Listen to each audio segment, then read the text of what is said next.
오늘 우리에게 허락하신 하나님의 말씀은 이사야서 8장 5절부터 10절까지의 말씀입니다. 주님께서 또 나에게 말씀하셨다. 이 백성이 고요히 흐르는 실로와 물은 싫어하고 르신과 르말리아의 아들을 좋아하니 나 주가 저 세차게 넘쳐 흐르는 유프라테스 강물 곧 아시리아 왕과 그의 모든 위력을 이 백성 위에 뒤덮이게 하겠다. 그때 그 물이 온 셋강을 뒤덮고 북마다 넘쳐서 유다로 밀려들고 소용돌이 치면서 흘러 유다를 휩쓸고 유다의 목에까지 찰 것이다. 임마누엘, 하나님께서 우리와 함께 계신다. 하나님께서 날개를 펴셔서 이 땅을 보호하신다. 너희 민족들아, 어디 전쟁의 함성을 질러보아라. 패망하고 말 것이다.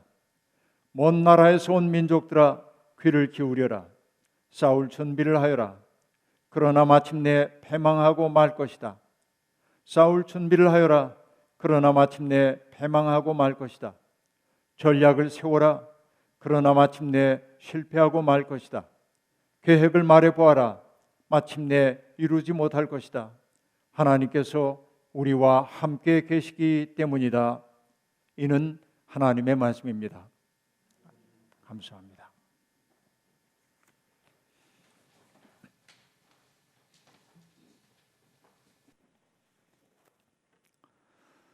점저우신 우리 주님의 은총과 평강이 각지에 흩어져서 예배에 동참하고 있는 우리의 교우들, 그리고 이 예배에 함께하기 위해 자리하고 있는 모든 이들과 함께하시길 빕니다.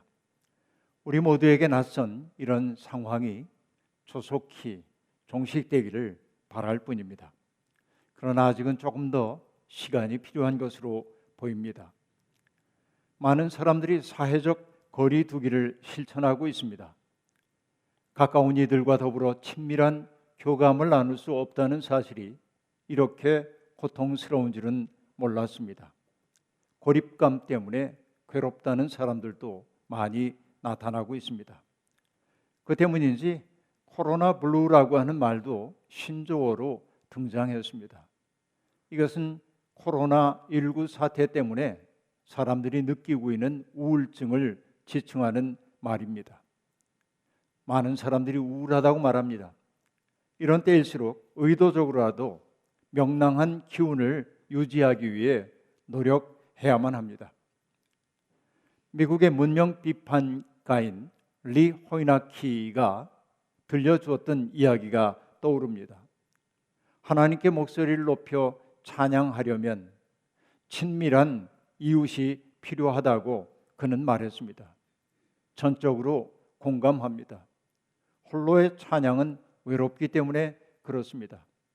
함께 뜻을 같이 하는 사람들, 하나님을 바라보는 사람들이 함께 드리는 예배 혹은 찬양이 우리를 얼마나 뜨겁게 만드는지를 우리는 이제서 새삼스럽게 느끼고 있습니다.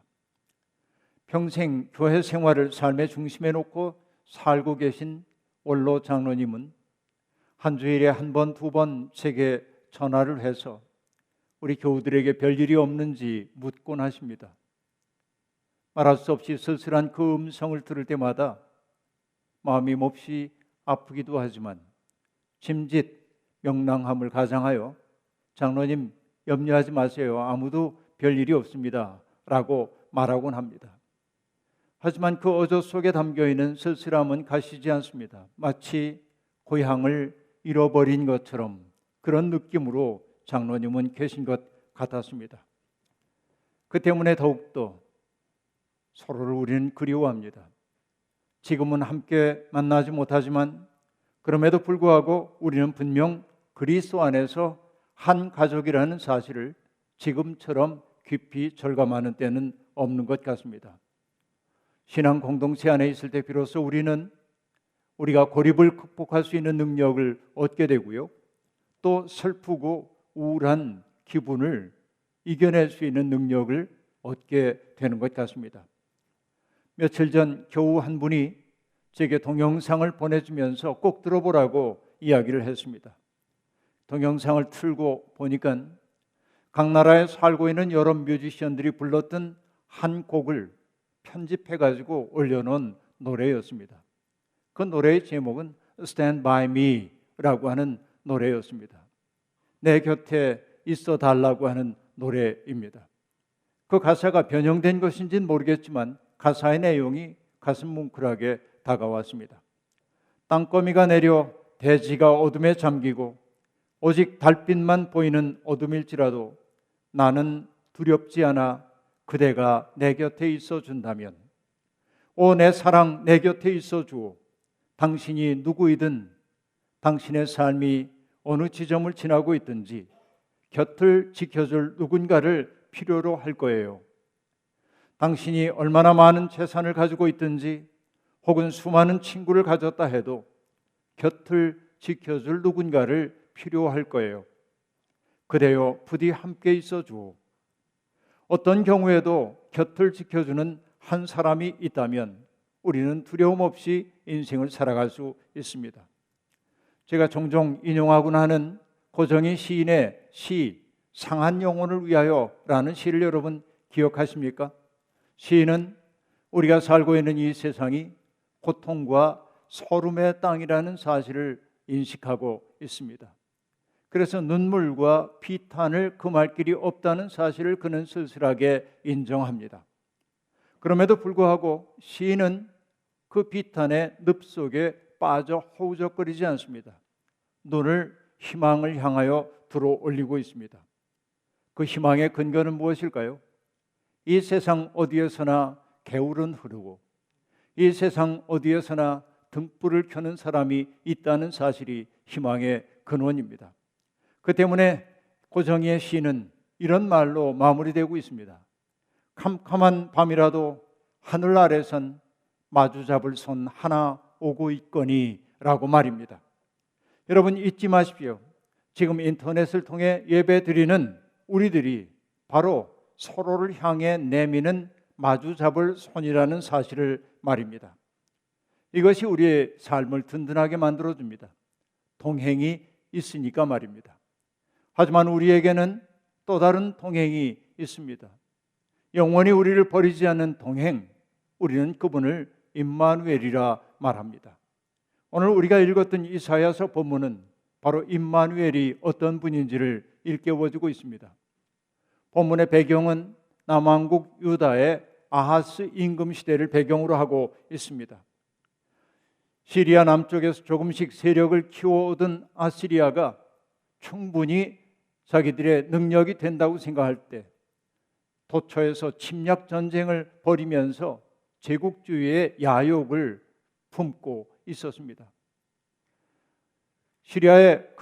아시리아의 북쪽에 있었던 시리아, 성경에서는 암몬이라고도 말하는 나라입니다만 암몬과 그리고 북왕국 이스라엘은 큰 위협을 느낍니다.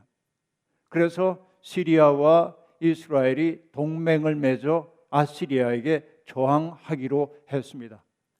이것을 일러 시리아 에브라임 동맹이라고 말합니다. 그러나 이 동맹군들은 자기들만의 힘으로 아시리아를 이겨낼 수 없음을 알았기 때문에 남왕국 유다도 동맹 속에 가담해 주기를 바랐습니다. 그러나 유다는 가만히 생각해 보니까 아시리아의 위협은 뭔가 자기들로부터 멀리 떨어져 있는 것으로 보였습니다. 아시리아가 유다를 치기 위해서는 암몬을 치고 북왕국 이스라엘을 친 후에야 자기들에게 올 수 있음을 알았기에 남왕국 유다는 그 동맹에 가담하기를 거절하고 오히려 사신을 보내 아시리아에게 자기들을 보호해달라고 요청했습니다. 국제 정세가 매우 아주 급박하게 돌아가고 있을 때 아람 에브라임 연합군은 배후에서 자기들의 뒤를 칠지도 모르는 남왕국 유다를 먼저 굴복시켜야겠다고 생각하고 군사를 몰아 예루살렘으로 쳐들어오게 되었던 겁니다. 바로 이런 시기입니다. 이것이 주님 오시기 전 734년의 일입니다. 시리아와 북왕국 이스라엘의 동맹군이 쳐들어온다는 소식을 들었을 때 왕과 왕실과 모든 백성들이 두려워 떨었습니다. 마치 바람에 흔들리는 숲풀처럼 그들의 마음이 속절없이 흔들렸습니다. 하나님은 이사야 선지자들을 그들에게 보내서 그 동맹군들의 계략이 성공할 수 없다고 일러주셨습니다. 그러니까 정신을 바짝 차리고 침착하게 행동하라고 말씀하셨지만 이미 두려움에 사로잡힌 왕은 그 하나님의 메시지를 받아들이지 않았습니다. 공포심이 하나님에 대한 신뢰를 삼켜버렸기 때문입니다. 시리아 에브라임 연합군은 타담한 부직갱이에 불과하고 그들의 위협이라야 부직갱이에서 나오는 연기에 지나지 않는다. 그 연기가 눈을 맵게 하긴 하겠지만 그 연기가 집까지 태울 수 없다고 예언자를 통해 그렇게 말씀하건만, 그러나 왕과 백성들의 마음은 하나님께로 돌아올 줄을 몰랐습니다. 하나님은 아시리아의 의존에 난국을 돌파하려는 아하스의 계획을 비웃으십니다. 하나님은 유프라테스 강 건너편에서 빌려온 면독할 곧 아시리아 왕을 통하여서 그들의 머리털과 발털을 밀고 심지어는 그들의 수염까지 없애버릴 거라고 말씀하고 있습니다. 여러분, 머리털, 수염, 이 모든 것들은 존엄을 상징하는 것들입니다. 강대국을 신뢰하고 하나님을 신뢰하지 않았기 때문에 그들의 존엄이 제거되는 그런 수모를 당할 것이라고 말씀했던 것입니다. 힘을 숭상하는 나라의 행태를 하나님은 꿰뚫어 보고 있었던 것입니다. 지금은 유다의 편을 들어주는 것처럼 보이지만 때가 이르면 아시리아가 유다를 괴롭힐 것임을 하나님은 내다보고 예언자를 통해 그것을 알려주었던 것입니다. 이것은 오늘도 보고 있는 우리의 현실입니다. 필요할 때는 친구처럼 초신하지만 필요가 사라지는 순간 수단으로만 삼는, 약한 사람들을 수단으로만 삼는 그런 일들이 국제관계 속에서 비일비재하게 벌어지고 있음을 우리는 알고 있습니다. 하나님은 내가 너희와 함께 있겠다고, 그러니 아시리아를 두려워하지 말라고 번번이 얘기하건만 임마누엘의 표징까지 보여주어도 그래도 그들은 돌이킬 줄 몰랐습니다. 이쯤 되면 대가를 치르는 수밖에 없습니다. 하나님은 언약에 충실하지 않은 그 백성에게 실망하셨습니다. 눈에 보이지 않는 하나님보다 강성한 아시리아를 더 신뢰했으니 말입니다. 그 그릇된 신뢰가 결국은 나라를 파멸로 이끌리려는 것을 그들은 짐작도 하지 못했을 것입니다. 그들의 행태를 주님은 강물의 비유를 통해 넌지시 일깨워주고 있습니다. 이 백성이 고요히 흐르는 실로와 물은 싫어하고 르신과 르말라야의 아들을 좋아하니 나 주가 저 세차게 넘쳐 흐르는 유프라테스 강물 곧 아시리아 왕과 그의 모든 위력을 이 백성 위에 뒤덮이게 하겠다. 그때 그 물이 온 셋강을 뒤덮고 둥마다 넘쳐서 유다에 밀려들고 소용돌이 치며 흘러서 유다를 휩쓸고 유다의 목에까지 찰 것이다 라고 말합니다. 강물의 이미지를 통해 지금 이야기하고 있습니다. 자기 백성들에게 배신당한 하나님의 쓸쓸함이 이 말씀 속에 섞여 있습니다. 고요히 흐르는 실로와 물보다 유프라테스 강물을 더 신뢰하는 이들에게 닥쳐올 것은 그들이 경험해보지 못한 파멸입니다. 실로와 물이라는 것은 무엇입니까?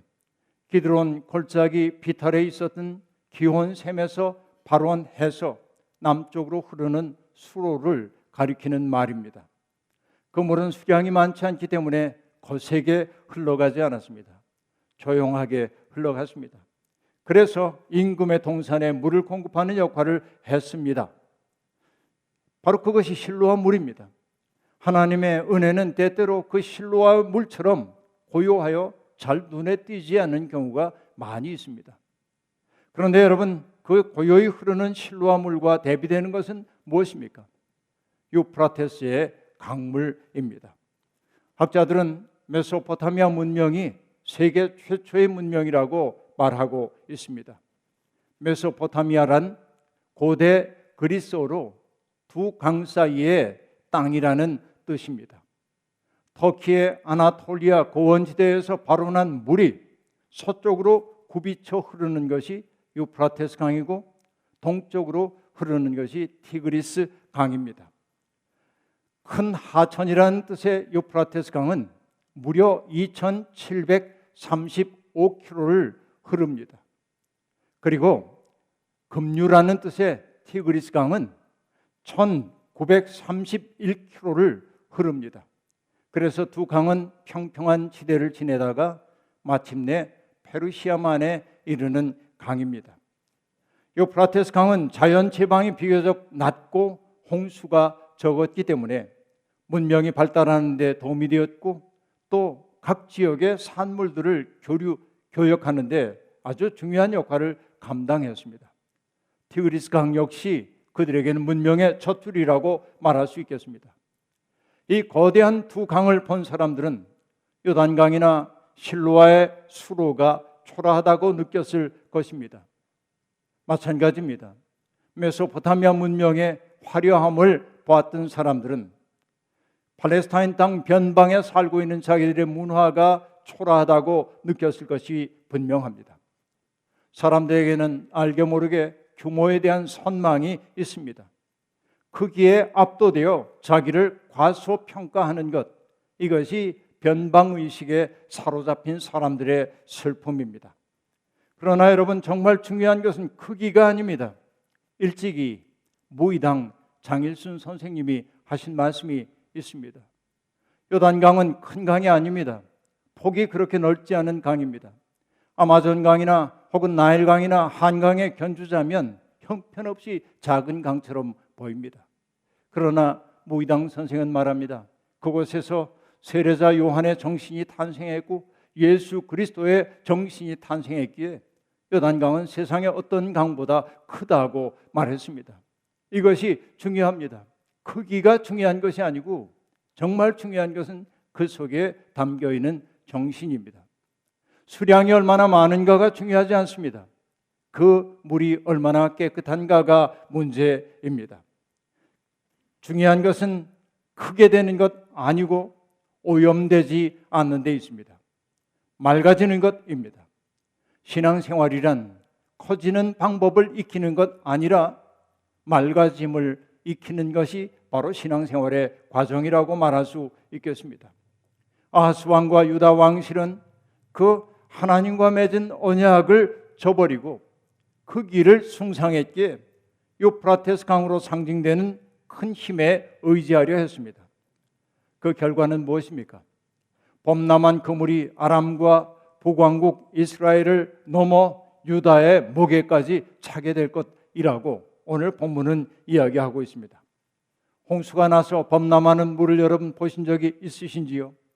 제방이 터지고 그리고 물이 밀려올 때는 누구도 그것을 막을 수 없습니다. 절망입니다. 인간이 할 수 있는 일 아무것도 없는 것처럼 보이지 않습니까? 우리는 오로지 절망 속에 빠질 수밖에 없나요? 그러나 성경은 그렇지 않다고 말합니다. 모래로 바다의 경계를 정해놓으신 하나님은 제국들의 횡포를 마냥 보고만 계시지 않기 때문에 그렇습니다. 이사야는 그 무서운 심판에 대한 예고 속에 희망을 숨겨두었습니다. 그는 이 모든 역사의 변전 뒤에 계신 분이 하나님이라고, 역사를 주관하시는 분이 하나님이라고 분명하게 선언하고 있습니다. 사람은 하나님을 배신해도 하나님은 사람을 배신하지 않는다는 사실을 바로 이사야는 넌지시 일깨워주고 있습니다. 이것이 우리가 절망 중에도 낙심하지 않는 까닭입니다. 소름과 눈물의 땅, 비탄의 땅에 산다 해도, 절망의 심연이 우리를 삼키려 하는 것처럼 보인다 할지라도 우리가 희망의 끈을 놓치지 않는 것은 임마누엘, 하나님이 우리와 함께 하신다는 사실 때문입니다. 하나님께서 날개를 펴셔서 이 땅을 보호하신다는 사실을 우리가 믿기 때문입니다. 희망은 하나님의 주권에 있습니다. 그래서 독일의 신학자인 칼 와너는 이러한 현실을 너무도 잘 알기에 하나님 앞에 이렇게 고백하고 있습니다. 당신 없이는 내가 존재할 수 없는 그런 분이 바로 당신이십니다. 유한한 존재인 내가 깃들어 살 수 있는 곳, 그 무한의 품이 바로 당신이십니다. 우리는 유한하지만 그 무한하신 하나님의 품에 안기는 것, 바로 이것이 희망입니다. 하나님은 제 힘만 믿고 날뛰는 민족들과 맞서십니다. 그들이 아무리 정교한 전략을 세운다 해도 그들은 결국 제 꾀에 넘어질 것입니다. 이것이 하나님의 역사 섭리입니다. 춘추 전국시대의 현인인 노자는 도덕경 76장에서 사람이 살아있으면 부드럽고 약하다가 죽으면 단단해지고 강해진다.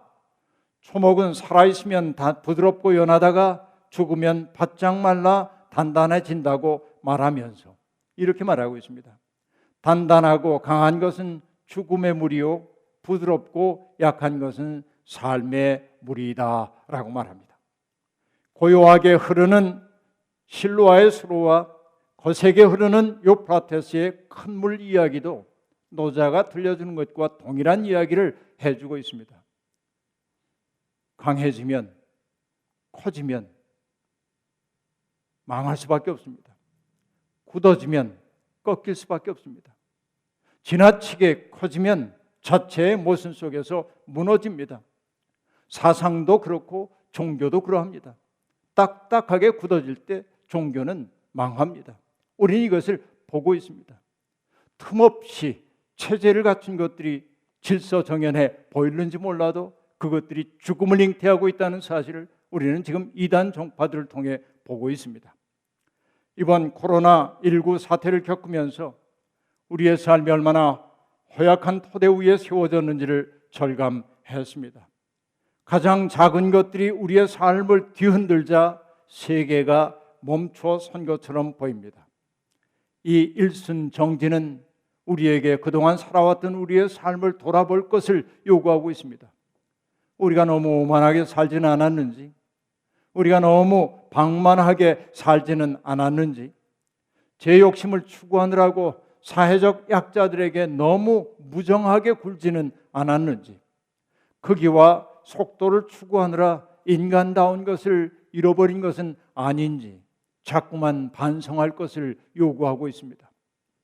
과학자들은 이번 바이러스의 역습은 환경 파괴와 기후 변화가 긴밀하게 연결되어 있다고 말하고 있습니다. 인간의 개발과 파괴로 서식지를 잃어버린 야생 동물들이 인간 사회에 가까이 접근하면서 동물들 속에 머물고 있었던 바이러스가 인체로 건너오고 있다는 것입니다. 그러므로 우리는 이 문제를 질병의 문제로도 봐야 하지만 환경의 문제로도 봐야 합니다. 창조 질서가 파괴될 때 어떤 치명적 그런 결과가 다가오는지를 이 사태는 우리에게 보여주고 있습니다. 하나님이 우리를 보호하실 겁니다. 임마누엘의 하나님이 우리의 위기를 지켜주실 겁니다. 그럼에도 불구하고 이제 우리들은 새로운 일을 시작해야 합니다. 하나님이 우리의 동행이 되어주시고 날개를 펼쳐 우리를 감싸 안아주셨던 것처럼 우리 또한 스스로를 지켜낼 능력이 없는 사람들의 설당이 되어줘야 합니다. 그리고 무너져가고 있는 하나님의 창조 질서를 벗어나고 회복시키는 일을 시작해야만 합니다. 이것은 교회에게 주어져 있는 새로운 신학적 과제입니다. 임마누엘의 하나님은 우리가 당신의 손과 발이 되기를 원하십니다. 하나님의 뜻대로 살려고 애쓸 때 하나님은 우리의 곁을 지켜주시고 이 땅을 보호하실 것입니다.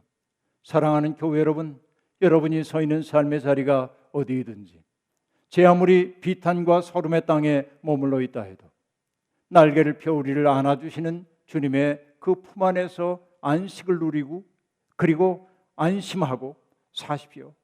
그리고 지금 우리가 해야 할 새로운 일을 시작하십시오. 주님의 은혜와 사랑이 우리의 삶과 실천 위에 함께하기를 주의 이름으로 축원합니다. 아멘. 주신 말씀 기억하며 거듭의 기도를 함께 드리겠습니다. 하나님, 헛된 것을 우리의 희망의 근거로 삼지 않게 우리의 마음을 지켜주십시오. 임마누엘의 하나님, 하나님이 우리에게 주신 그 말씀을 붙들고 이 난국을 헤쳐나가게 도와주십시오. 사랑하는 교우들, 어디에서 어떤 형태로 일하고 있든지 당신의 은혜의 날개 가운데 품어 안아 주시고 그 안에서 안식을 누린 이들이 세상에 나아가 마음 시린 사람들의 또 다른 날개 역할 감당하도록 한 주간도 우리와 함께해 주옵소서. 병들어 신음하고 있는 모든 사람들을 치유해 주시고 힘을 잃어버린 사람들에게 희망의 빛을 허락해 주옵소서. 마음이 우울해진 사람들에게 명랑하게 주님을 찬미할 수 있는 내적 능력 더하여 주옵소서. 예수님의 이름으로 기도하옵나이다. 아멘.